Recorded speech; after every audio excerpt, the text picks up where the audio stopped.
Hi, Andrew. How are you? Hey Josh, I'm good, man. How are you?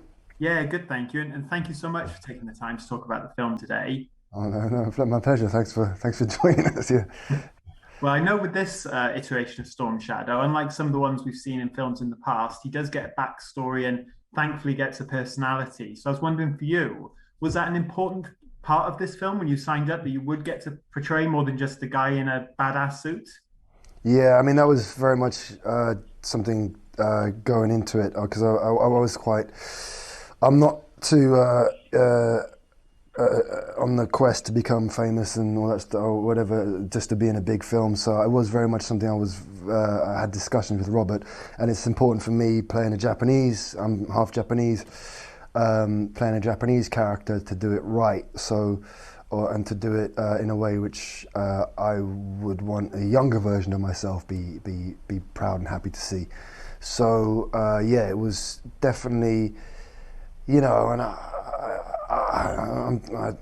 being badass and all that stuff. That's not interesting. Or I think like let's try and layer up a bit nowadays. Let's make it three dimensional. That's yeah. It's definitely something intention I had. Yeah, and that the filmmaker Robert was very much an advocate for. So yeah, it was a cool process, I guess. Well, that's awesome. And when you do walk onto set in that costume, do you feel that helps with your performance to inhabit this character? Obviously, you do have that backstory you talked about, but when you are having to be that badass warrior, does that help you being in such a, I guess, a cool costume, really?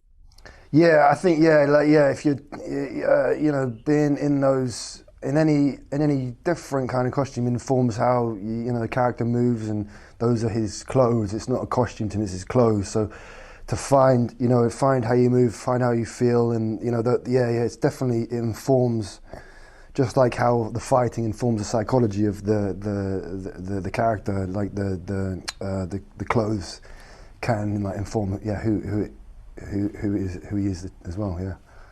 And it must be pretty amazing for you at this point in your career to have your own action figure as well. I know I saw that online when they revealed them a few months ago, and it's with your likeness. That must be pretty cool for you. Yeah, I mean, I'm an older man, so like it's more about the kids, for the kids. If they enjoy it and they like it, and maybe for Asian representation and all that, I think if they can get to play with that and they feel seen, heard, and all that stuff, that's what's important, Oh, Yeah. absolutely. And I know in the comics and the cartoons, we've seen Storm Shadow's loyalties very much jump between Cobra, G.I. Joe, and of course Snake Eyes. But what would you tease in this film about where his loyalties lie? In this one in particular, Yeah. his loyalties absolutely lie with let's say with the vision he has for the Arashikage.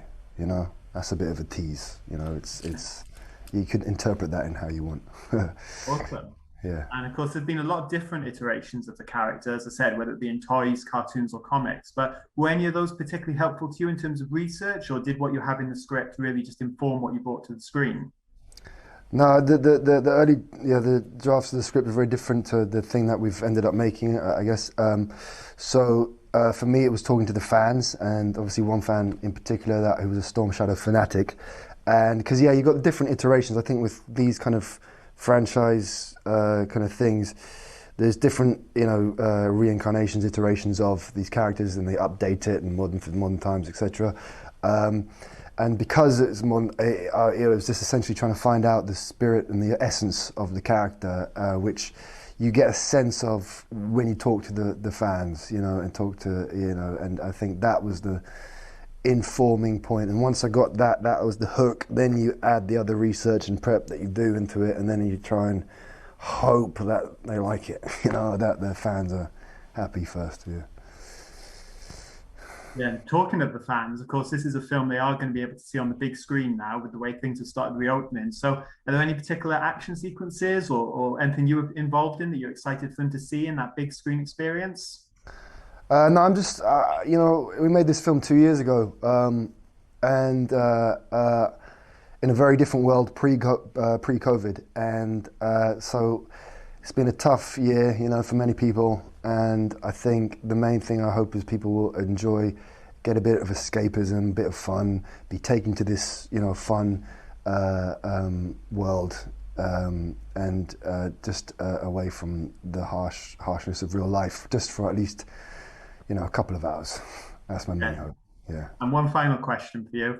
Storm Shadow is such an iconic character, and he very much feels like someone who could hold his own in a film of his own potentially, especially in this G.I. Joe universe. So, is that something that would interest you to revisit him in a solo project?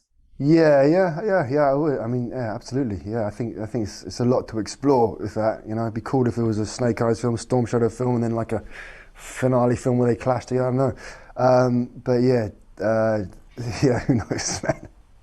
I don't know. Well, fingers Yeah. crossed. Well, thank you so much for your time, Andrew. It's been great to Yeah. speak to you, and I can't wait for Nice. people to see the film. So, thank you. Thank you very much, man. Have a good Great day. day. Yeah, you too, Thank man. you. Thanks.